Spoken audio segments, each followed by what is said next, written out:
Chained the whole time. Good morning, everyone. I apologize for starting a little bit late. And Gwen Carr, Eric Garner's mom, is going to be joining us hopefully in a few minutes, but we did want to get started. I'm Councilmember Rory Lantzman. I chair the Committee on Courts and Legal Services in the City Council. I represent the 24th District in Queens, and I, with Council members Robert Cornegie and Jumani Williams, are the prime sponsors of the Chokehold bill in the City Council. In the summer of 2014, we turned on our TVs or opened our Twitter accounts or our YouTube accounts and literally saw a man get choked to death on the streets of New York for the alleged crime of selling loose cigarettes. It was a shocking moment in our city and I think in our country as well, and really was the start of the current wave of activism in trying to deal with issues of police misconduct, over-policing, mass incarceration, etc. As horrible as that offense was, for those of us who've been around the city for a little while, it was a sense of deja vu. Eric Garner was not the first New Yorker to be choked to death by a police officer for an alleged, relatively minor offense.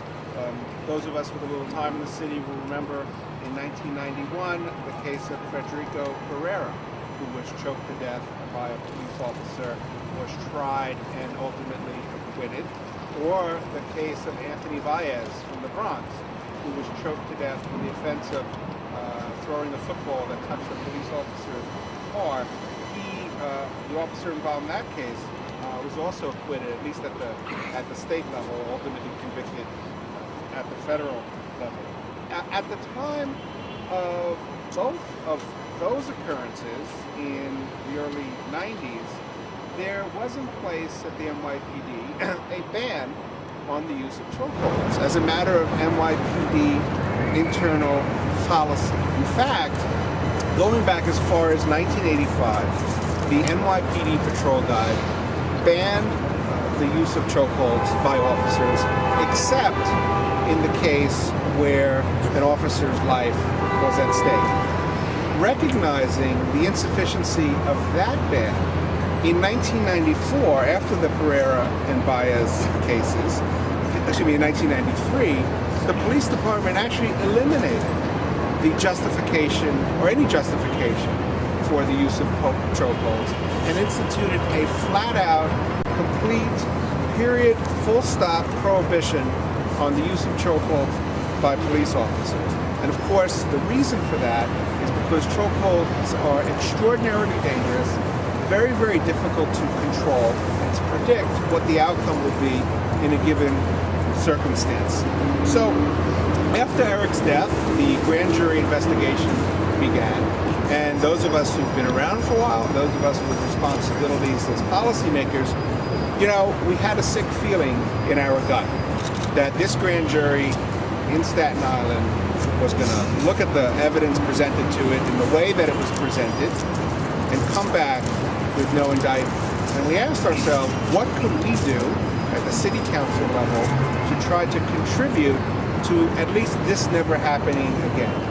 To do something that finally sinks into the minds of police officers, the understanding that if they perform a prohibited chokehold, there will be consequences. And the result was this legislation which bans the use of a chokehold in the course of attempting to effect an arrest. The bill currently has 28 sponsors in the City Council, a majority, but unfortunately this mayor, who rode into the office on claims of being a police reformer and an advocate for criminal justice reform, has consistently and repeatedly threatened to veto this legislation. I want to say that again. This mayor, who ran as a champion of police reform, has consistently threatened to veto this legislation making the use of chokehold a crime. And I would point out that all this legislation does is take what had existed in NYPD policy as an internal ban and make it the law of the land. In fact, unfortunately, this past spring, the police department actually came out with use of force guidelines that expand the justifications that are available to police officers to use chokeholds, actually liberalizing the ability of officers to use a chokehold. So the mayor's response to the death of Eric Garner has not been to make chokeholds more difficult and less likely to occur, but is actually to make the use of chokeholds easier to justify and therefore continue to occur. Tomorrow is the second anniversary of the grand jury's decision in the Garner case not to bring an indictment against anyone. 2 years have passed since our justice system here in New York City and New York State told Eric Garner's family that there will be no accountability for what happened to your son, your brother, your father. We are all standing here today to say it is time to act. It is time to pass the chokehold ban. It is time to bring added accountability to the police department, and it's time to let every officer know that if they engage in a prohibited chokehold ban, that they will be held accountable, in the hope that will deter officers from using that practice in the future. We're joined by many, many distinguished people this morning. Let me now introduce Minister Kirsten John Foy from the National Action Network. Good morning. Thank you all for being here. Transparency and accountability were the hallmarks of the campaign that Bill de Blasio ran to become mayor of the city of New York. Accountability and transparency as it related to the police department and the other agencies. But what we have seen is not an effort to move towards greater transparency and greater accountability. What we have seen is one reversal of a campaign promise after another as it relates to police reform. We're here today because there are scores and scores of complaints currently languishing in the CCRB for chokehold. Notwithstanding the administrative prohibition that has been in place for decades, notwithstanding the high-profile killing of Eric Garner, notwithstanding many of the other high-profile killings of individuals as a result of a chokehold, what we have seen is, as Councilmember Lansman said, the liberalization of the use of a chokehold. That flies in the face of every promise that has been made to us. We cannot afford to have police pick and choose which administrative policies they're going to follow and when they're going to follow them. It has been clear over and over again that the officer on the beat needs clear, precise guidance followed up with clear, precise accountability for their actions. The patrol guide fails to provide the clarity and the accountability that police officers need to appropriately execute their job. If they are confronted with a situation that requires physical contact, the patrol guide does not give them the guidance they need to appropriately apply force in defense of their own lives. We have seen in the past the use of a chokehold, not just as a defensive measure, but as an offensive and aggressive measure. That is unacceptable in 2016, 2 years after the killing of Eric Garner. The city of New York needs to be leading the nation as it relates to the use of force practices by police departments. But instead, we seem to be falling behind. We seem to be falling behind the national curve as it relates to accountability in policing. We've seen a change in leadership. We welcome a change in leadership. We encourage all to have an open mind and to work with the new leadership. But that is not to the exclusion of the protection of our rights. That is not to the exclusion of the expansion of our protection. We must have a robust system of accountability and transparency if we're going to have any effective reform governing the police department. As Gwen Carr has stated time and time again, every time that video is shown on television or she sees a picture of it in the paper, it's ripping open the wound afresh every time. And every time there's a new complaint in the CCRB for chokehold, that is a testimony to the failure of this administration to deliver on transparency and accountability thus far. We have entrusted our votes. We have entrusted our good faith. Now we need you to return on our investment. Legislation that codifies the prohibition of the chokehold. Not just administrative changes, not just glossing over. Daniel Pantaleo shredded the patrol guide when he choked Eric Garner in July of 2014. He dismembered it. He proved it to be an ineffective guide for the activities of police officers as it relates to the use of force. And that example alone is sufficient enough for us to move to legislation to codify the prohibition of the chokehold. And anything less than that is a failure to deliver on the promises of accountability. Thank you. Thank you. Next, I'd like to call up my legislative partner in this. I mentioned it's Robert Cornegie primarily and Jumani Williams. Robert Cornegie. Good morning. So while I'm here as a legislative partner, I first want to thank and commend Councilmember Lansman for his leadership on this, which is a testament to the fact that what's wrong is actually colorless. When something is wrong, oftentimes it's been a person of color standing here to deliver a message of accountability. But I want to thank my partner in this legislation and also my partner in government for his leadership on this, breaking the myth that this has to do with color or that everyone can't demand accountability no matter what color you are. Eric Garner was never officially charged with a crime. He was never judged by a jury of his peers. Eric Garner was executed a few blocks from his home by the use of a police procedure that had been banned since 1993. Now, I'm not here to relitigate this case. However, as a legislator, I have the power and the obligation to ensure that this never happens again. Right. The citizens of the city of New York deserve to be protected from officers who would operate outside of policy.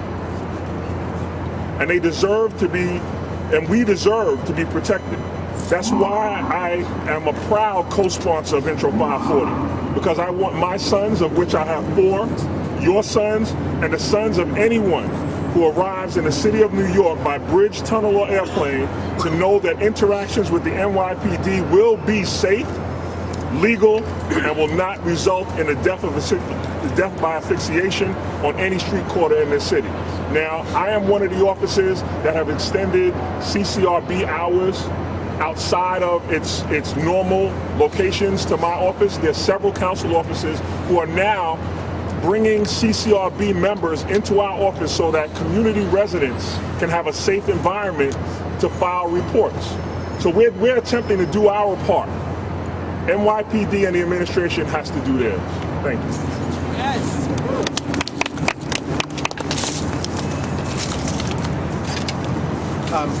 Next is Gwen here yet? She's making her way. While she makes her way, in dramatic fashion, we'd like to invite Reverend Johnny Green to say a few words.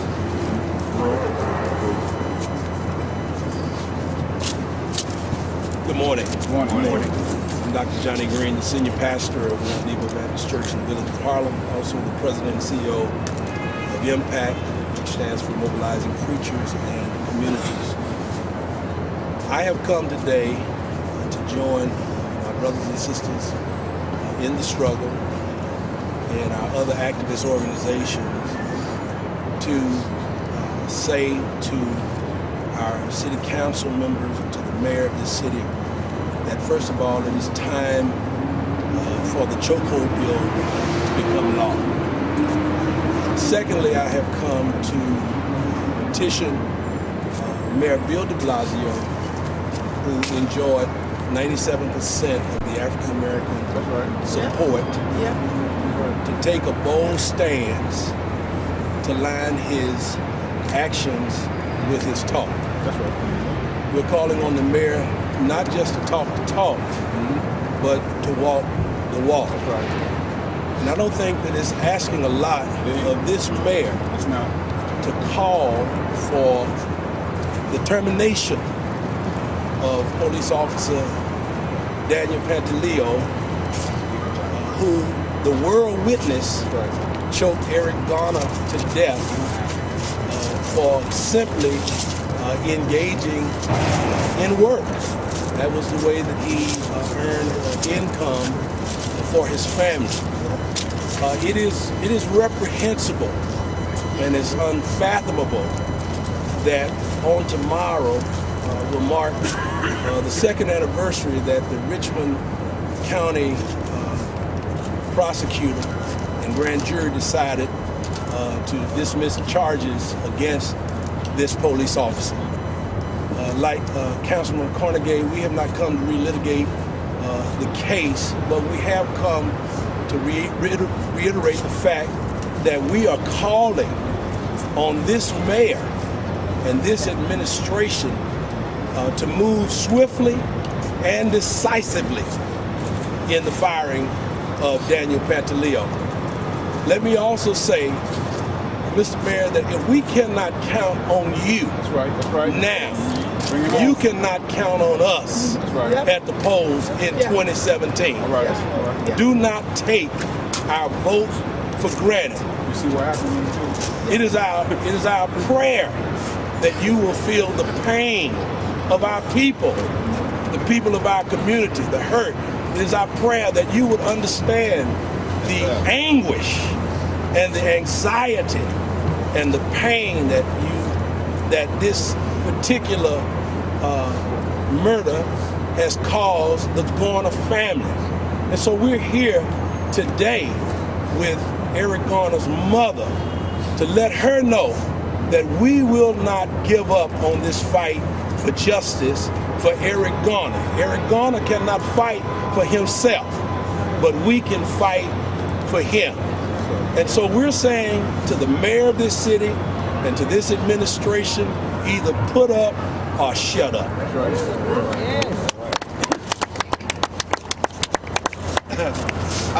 We've been joined by Gwen Carr, but first I want to give an opportunity to speak. She said.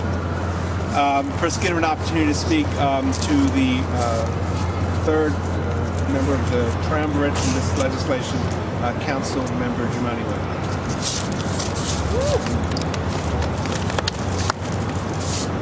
I want to thank Councilmember Lansman as well for his leadership, and my colleague Councilmember Carnegie. So it's been about just 2 years, and who'd have thunk it, right? Based on what I heard in the last election on both sides of City Hall, I expected a much different result 2 years later. I didn't expect a kind of gentler version of the same thing. I expected something different. And so who'd have thunk we'd have been here 2 years later with no one being held accountable, with this administration failing to release disciplinary records, and this administration failing to support basic reforms when it comes to policing. That to me sounds very similar to the fight we were fighting before this administration came into place. That is very disappointing to me, because I think people had a very big expectation to have something different. And just to be clear, this legislation is a basic piece of legislation. If we can't even say ban something that is already banned, how then can we get to the heart of the matter and the more difficult pieces of legislation.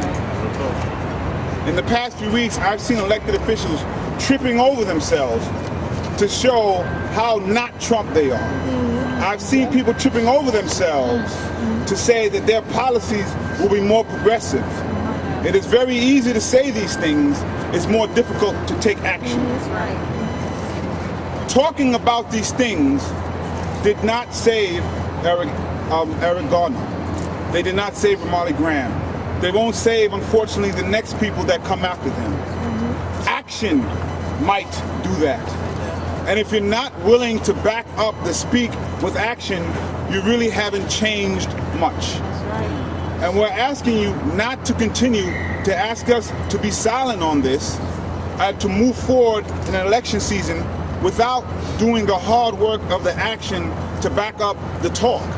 If everybody wants to get in front of the cameras to say how liberal this city is, how much we're going to do different, then do the thing different. I'm the first person to say that we actually, I believe, have made some significant changes in the police department that the country, I think, should be following. The two places we have not led the way is transparency and accountability. And those are the two things that are probably the most significant in making changes, significant changes between community and police relations. There is an article in the New York Times discussing the 13 cases that people have watched the most across the country, and there hasn't been accountability. So this is not, unfortunately, just a New York issue, but New York says that we are different than the rest of the country. New York says that we will lead the nation when it comes to these kind of things. We are not doing that. We should not put that out there when it comes to transparency and accountability. What I'm asking this mayor to do and this body to do is simply what it said to do when we were all running, was that we would make changes, not just talk about it, but be about it. And the best way you can do that is just on the things that are the easiest. Getting rid of Officer Pantaleo, or at least making sure he's not making more money than he was before he killed Eric Garner, is a basic thing. Passing something that says we are banning the thing that is banned is a basic thing. Then we can get to the Right to Know Act, to the Right to Record Act. But if we can't even do this, we are in trouble. So I'm just asking what everybody's asking. Don't just talk about it, be about it. It is very, very simple. If you want our support the same way that you got it before, do the things that are simple to do, and let us continue to lead the nation in this discussion, and let's move forward. Thank you very much. I have been in the police accountability movement for 20 years, and I have seen victim after victim demonstrate a level of dignity and strength that I myself envy and hope to never be in a position to have to call upon. But Gwen Carr has stood head and shoulders above many of us and has been an inspiration to those who were supposed to be there to inspire her. Her strength, her dignity, her clarity of purpose in the aftermath of the murder of her son had reinvigorated a national movement. And we're honored that she has continued in this struggle and that she has picked up this mantle and that she's going to carry it forward. Let me just make one quick point. There was a mandate in 2013 given to everyone that was elected. That's right. That mandate was police reform. That is correct. That mandate was police accountability and transparency. That was the mandate that got people elected. The murder of Eric Garner in front of the world did not eliminate the mandate. That's right. It heightened the need for the execution and delivery on that mandate. And I just wanted to say that. Now let's hear from Gwen Carr, the dignified mother of Eric Garner and a mother indeed of the movement. Thank you, Mr. Kirsten. Thank all of you for being here today. And we all know why we are here. We do not have any accountability. We do not have any transparency. And it's been 2 years tomorrow that there was no indictment, Right. no justice.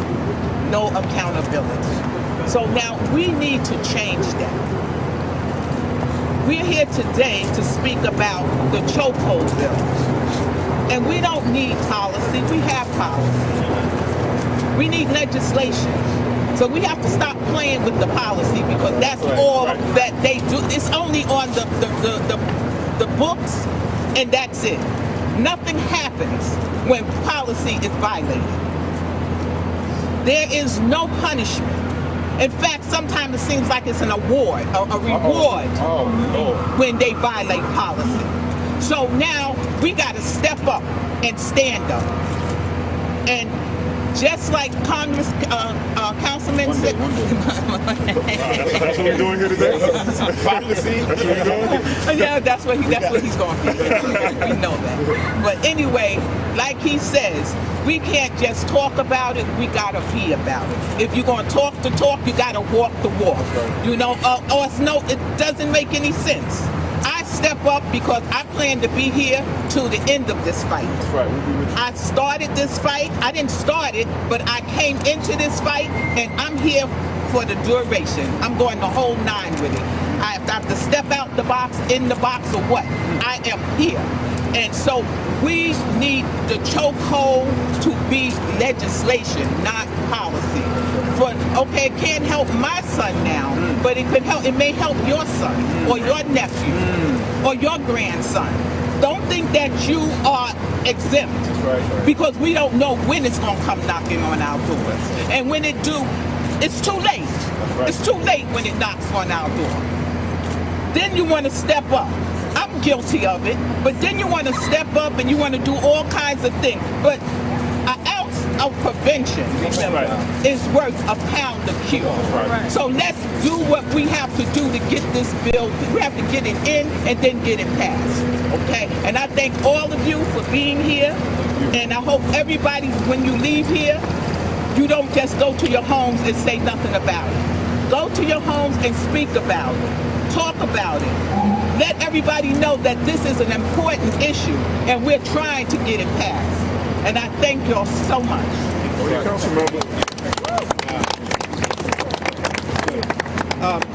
Next, we'd like to hear from Senator-elect Marisol Alcantara. Thank you. I want to thank council members, Lanceman, Jamani Williams, and of course the National Action Network. It's a shame that we have to be standing here today asking somebody to run as the most progressive mayor in America to do this for us. How, if we cannot get this from the most progressive quote-unquote city, what can we expect in January from the Klansmen that are going to be running the White House? I am the mother of a black child. And the last thing you want to do is bury your child. And it's a shame that a mayor that I supported, that I campaigned for when I was 9 months pregnant, that we have to be here begging for him to sign something.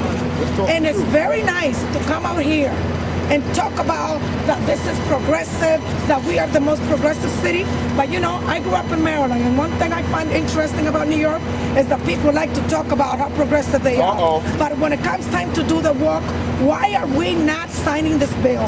Why are we begging a city council to pass police accountability? How many more black and brown men have to be killed? And what message did we send to every young black man in America and every Latino man that when you get killed by the police, the attorney that prosecuted the case, he gets promoted to be a congressman. Ask the question. The police officer that killed you gets to make a 6-figure salary. This is what young black and Latino men are talking about in the corners of Harlem, Washington Heights. You know what happened to the man that killed Eric Garner? He's making $110,000 this year. Meanwhile, Eric Garner is dead. I am sick of people coming to black and brown communities and asking us to vote for you because you are progressive and how great you are. And to me, that is just another case of white privilege. We are asking you to sign this legislation. I don't need to hear that you are a progressive, that you are a Democrat, that you are a Republican. We need you to sign this bill, and we need you and the rest of the city council to stop playing games with us. We don't want to hear this.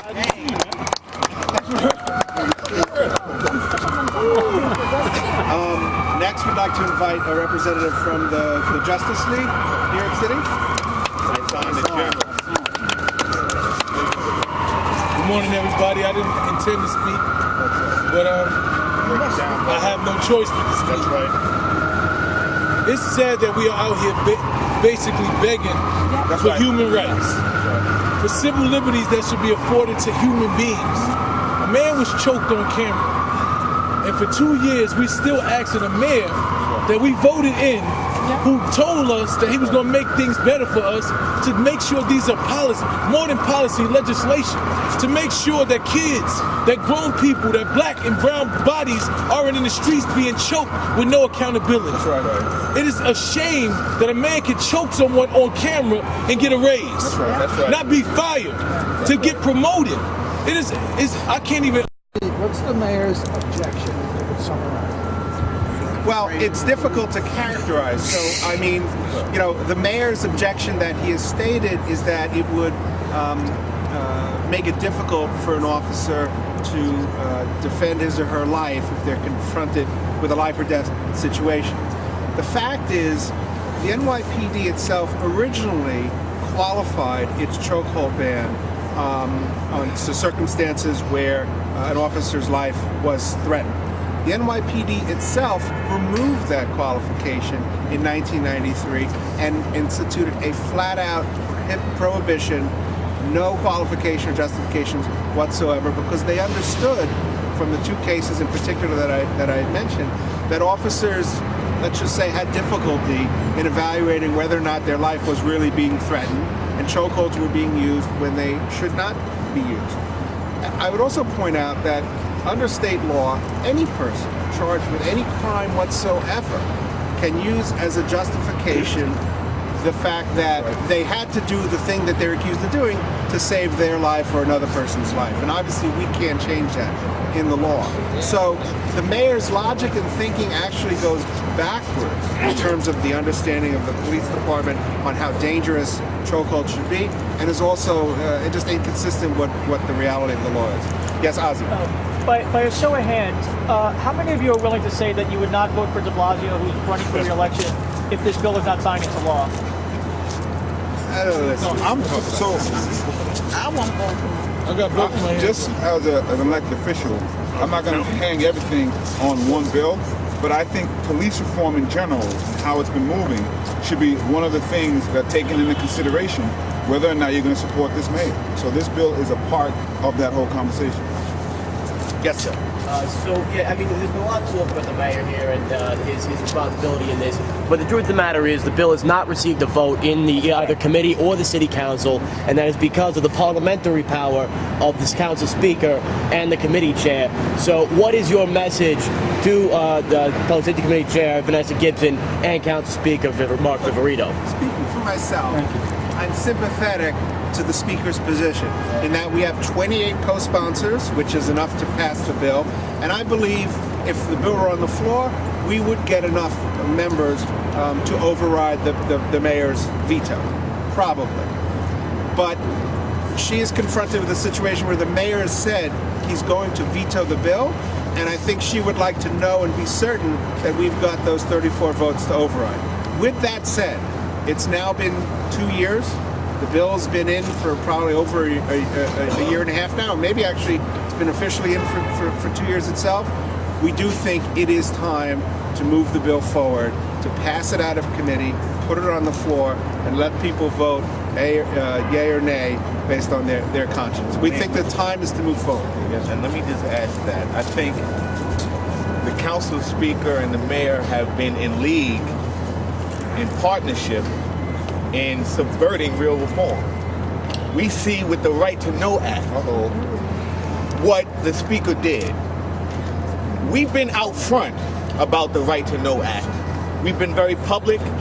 We've been very forthcoming as a community and as a city that we demand the enshrinement of these rights into law. And we were met with subversive backdoor deal making between the council speaker and One Police Plaza over the Right to Know Act. So The Right to Know Act basically codifies, again, things that we already have a right to, which is the right to deny you, a police officer, access to my personal pockets and properties on my person. We have that right. We also have the right to know who it is that we are being questioned by. We have that right. But we wanted those rights enshrined in legislation, and we were met with subversive deal-making by the Speaker. So I don't think that we will be met with any more integrity on this legislation. If we can walk away from legislation that, again, already it codifies things already enshrined in our Constitution and in other parts of state code and other places, why can't we not have it enshrined in the city's legislation? It's ridiculous. And if they think that we are not going to hold the Speaker and the Mayor equally accountable for the failure to deliver on substantial progress as it relates to police reform, everyone is sadly mistaken. Yes, ma'am. Since Attorney General Loretta Lynch has assigned new prosecutors to this case, what are some of the concerns that you might have going forward with the Trump administration and Jeff Sessions? Well, one thing should be absolutely clear, that on January 20th, we're going to have a new president, a new attorney general, and they're not going to be coming to help New York City on reforming the criminal justice system. It is more than ever on us. So we need to reform how the police interact with the community. We need to reform our bail system. We need to reform Rikers Island. We need to reform the criminal justice system from soup to nuts, and we're going to need to do it ourselves. In terms of the specific Pantaleo case, if an indictment is not brought by January 20th, I do not see Jeff Sessions directing his prosecutors in the Eastern District to bring that indictment. So we're hoping for the best in terms of the Pantaleo case, but we have to understand, as many other people have said, it is really time for New York City to walk the walk, because Washington is not coming to save the day. I want to add one thing, because it's important to note that the resistance to this basic piece of legislation have an unintended consequence of making it seem like people are against the police. And that's unfortunate, because we're not anti-NYPD and we're not anti-police. And so the resistance that we get makes it seem that we are against them when we're asking for something as simple as saying codifying a ban that is already banned. And it is irresponsible for the leaders of this city to do that. As we're continuing to move forward, I think moving forward a little slower than I wanted, but at least moving forward, continuing to have the resistance to the most basic pieces of legislation does a disservice to the conversation we're trying to have. Yes, question for Ms. Carr, over the microphone, please. Just going back to the federal investigation, which is, as you know, been moved from New York to Washington. Loretta Lynch has until January 20th, her office does. Are you losing hope that there will be an indictment before she leaves her post? I'm never going to lose hope. I'm always going to keep up hope. And we are very, very going to stay positive that something is going to happen before January 20th. I have written to Loretta Lynch, and I cannot lose hope. My son was very important to me, and I will not lose hope, not even in the 11th hour. Any other questions? Yeah, just one. She didn't get one, so let me. I didn't see a person. Did you raise your hand when I asked about whether you support de Blasio with the... I stand with Jemani on this. There's not one litmus test for me on legislation. For me, we have a litmus index. And police accountability and transparency is a major, heavily weighted in that index. And right now, the mayor is behind the curve in the police accountability litmus index. So you haven't made up your mind whether you support. Yes, sir. Question. Do you have enough votes right now if you needed to override a veto to override a veto? I believe that we do. There are 28 co-sponsors. Those are people who have gone so far as to put their name on the legislation. And then I believe within the council there are at least 6 other members who would vote for it on the floor. It's time to move the bill forward. Anyone else? Thank you all very much for your patience. Thank you all very much for being here. Thank you.